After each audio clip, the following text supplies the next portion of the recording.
Hello' এভৰিয়ান, এই ভিডিঅ'টোত সকলোকে স্বাগতম জনাইছোঁ। বাণীকান্ত কাকতি এৱাৰ্ড 2026 মানে এইচএছ স্কুটি ডিষ্ট্ৰিবিউশ্যন বা প্ৰজ্ঞান ভাৰতী স্কুটি ডিষ্ট্ৰিবিউশ্যন 2026 বৰ্ষ।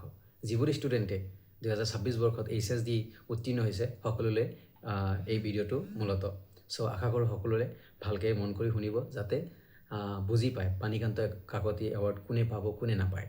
চ' ভালকৈ কথাখিনি শুনিব আৰু যদি নতুনকৈ আহিছা চেনেলটো ছাবস্ক্ৰাইব কৰিবা, ভিডিঅ'টো পাৰিলে লাইক এণ্ড হাইপ দিবলৈ নাপাহৰিবা। পোনপ্ৰথমে পাৰ্চেণ্টেজ, মই পাৰ্চেণ্টেজখিনি কৈ ল'ম।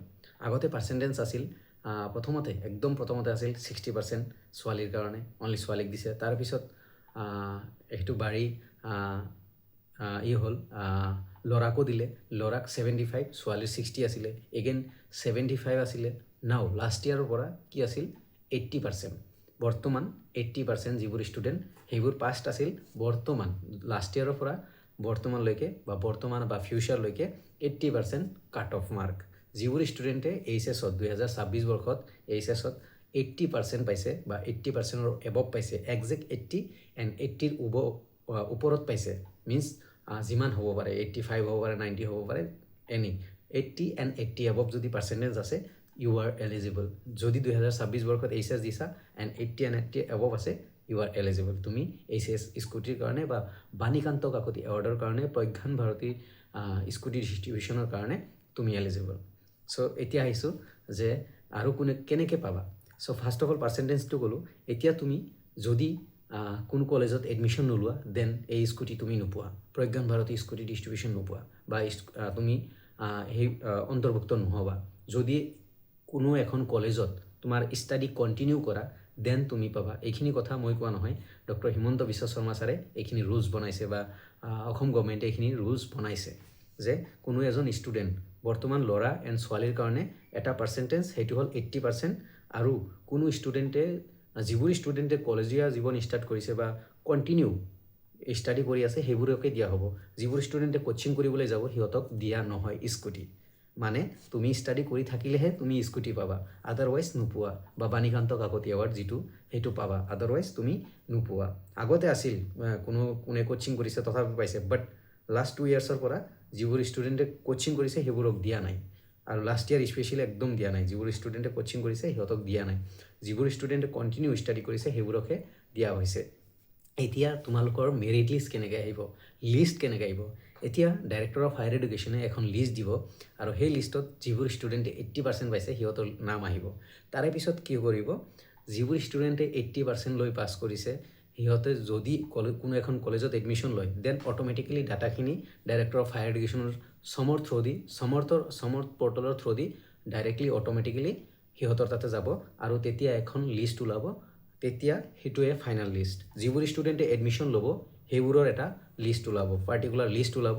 আৰু তাৰে পিছত তোমালোকৰ ডকুমেণ্টছ ভেৰিফিকেশ্যন কৰি তোমালোকক স্কুটি প্ৰদান কৰা হ'ব এই বছৰত লাষ্টলৈকে। অ'কে, চ' এগেইন কৈছোঁ যে তোমালোকে ষ্টাডি কণ্টিনিউ কৰিলেহে তোমালোকে স্কুটি পাবা আৰু কাট অফ মাৰ্ক 80%। আৰু যদি কোচিং কৰি আছা দেন তোমালোকে প্লিজ চেনেল জইন কৰিব পাৰা। পাৰ্চেণ্টেজ 85, 90 স্কুটিৰ কাৰণে মই ক'ম যে ছাবস্ক্ৰাইবৰ লগত জইন আছে, মেম্বাৰশ্বিপ লৈ লোৱা, কিবা এটা আইডিয়া দিম, আইডিয়া ডিছকাছ কৰিম আৰু সেইটোৰ কাৰণে অনলি মেম্বাৰ, অ'পেনকৈ নকওঁ, বহুত কথা আছে সেইকাৰণে। চ' কোচিং কৰা ষ্টুডেণ্টবোৰক কৈছোঁ, তোমালোকে যদি কোচিং কৰিব যাবা MBBSৰ কাৰণে, নিট MBBSৰ কাৰণে, JEE ইঞ্জিনিয়াৰৰ কাৰণে, দেন তোমালোকে পাৰ্চনেলি মোক কণ্টেক্ট কৰিব পাৰা থ্ৰু মেম্বাৰশ্বিপ। অ'কে, আৰু যিবোৰে কণ্টিনিউ ষ্টাডি কৰিব সিহঁতেতো অভিয়াছলি সিহঁতৰ ডাটাখিনি সমৰ্থৰ through the director of higher এডুকেশ্যনত যাব আৰু সিহঁতৰ হ'ব, মানে তাৰপিছত প্ৰচেছখিনি ষ্টাৰ্ট হ'ব স্কুটি দিয়া। এইখিনি আছিল প্ৰচেছ। আৰু তোমালোকৰ কিছুমান ডকুমেণ্টছ খুজিব, যেনে যেতিয়া স্কুটি ডিষ্ট্ৰিবিউশ্যনৰ ভেৰিফিকেশ্যন হ'ব তোমাৰ ডকুমেণ্টছ খুজিব, বা তোমাৰ যোনখন কলেজত পঢ়ি আছা তাৰে ৰিডিং চাৰ্টিফিকেট বা বনফাইড খুজিব, তাৰে পিছত তোমাৰ মাৰ্কশ্বিট খুজিব, পাছ চাৰ্টিফিকেট খুজিব, বা তাৰপিছত আধাৰ কাৰ্ড খুজিব। এইবোৰ ডকুমেণ্টছ লাগিব, আধাৰ কাৰ্ড, পাছ চাৰ্টিফিকেট, মাৰ্কশ্বিট, তাৰে পিছত PRC বা ডমিচাইল যি দিয়া, বা ৰেচন কাৰ্ড, সেইবোৰ দিব লাগিব তুমি। তাৰে পিছতহে তুমি স্কুটি পাবা। চ' সেইখিনি পিছত প্ৰচেছ। আগতে মেৰিট লিষ্ট আহিব, ডাইৰেক্টৰ অফ হায়াৰ এডুকেশ্যনে মেৰিট লিষ্ট প্ৰদান কৰিব। চ' এইখিনি আছিল মেইন মুদ্দা বা মেইন কথা এইচএছ বা বাণীকান্ত কাকতি এৱাৰ্ড ৰিগাৰ্ডিং বা Pragyan Bharati scooty distribution regarding main কথাটো হ'ল যে 2026ত এইচএছ পাছ কৰা হ'ব লাগিব ড্ৰপাৰবোৰক বা ৰিএপিয়াৰক নিদিয়ে বেটাৰমেনক নিদিয়ে ড্ৰপাৰ ৰিএপিয়াৰ বা বেটাৰমেনক নিদিয়ে লিখাই আছে মই নোটিছখন অতি সোনকালে মই শ্বেয়াৰ কৰিম তোমালোকৰ লাষ্ট ইয়াৰ নোটিছখন তাৰে পিছত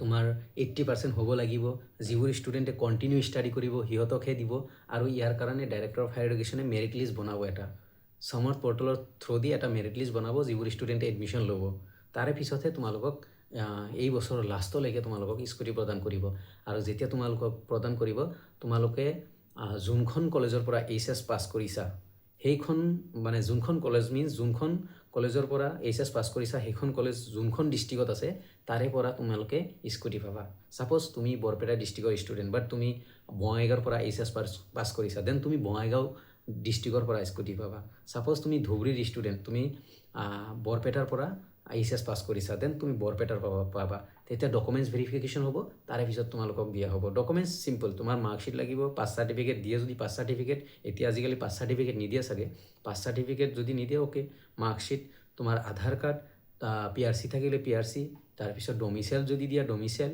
তাৰপিছত সৰু সুৰা দুই এটা কলেজৰ পৰা ডকুমেণ্টছ খুজিব হৈ যাব তাৰপিছত তোমাক চাৰ্টিফিকেট দিব চাৰ্টিফিকেট দিয়াৰ পিছতহে তোমাক স্কুটি দিব সো এইখিনি আছিল ভিডিঅ'টো কেনে লাগিছে ইনফৰমেশ্যনখিনি কেনে লাগিছে কমেণ্টত জনাবা আৰু যদি কিবা ইনকুৱাৰী থাকে কিবা জানিবলগীয়া থাকে জনাবা আৰু মই নটিফিকেশ্যনখন লাষ্ট ইয়াৰ নটিফিকেশ্যন মই তোমালোকৰ লগত ডিছকাছ বা তোমালোকৰ লগত শ্বেয়াৰ কৰিম অহাকালি বা পৰহিলৈ দেখাই দিম নটিফিকেশ্যনত কি লিখা আছে যোৱা বছৰৰ চ' যিবোৰ ষ্টুডেণ্টৰ 80% প্লাছ আছে বা 80% আছে তোমালোকে প্লিজ কমেণ্ট কৰিবা কাৰ আছে আৰু কোনে কোনে স্কুটি পাবা বা বাণীকান্ত কাকতি এৱাৰ্ড পাবা চ' থেংক ইউ এভৰিৱান যদি এগেইন আহিছা যদি নতুনকৈ আহিছা চেনেলটোত ছাবস্ক্ৰাইব কৰিবা ভিডিঅ'টো ভাল লাগিলে লাইক কমেণ্ট শ্বেয়াৰ কৰিবা হাইপ দিবা এটা ভিডিঅ' থেংক ইউ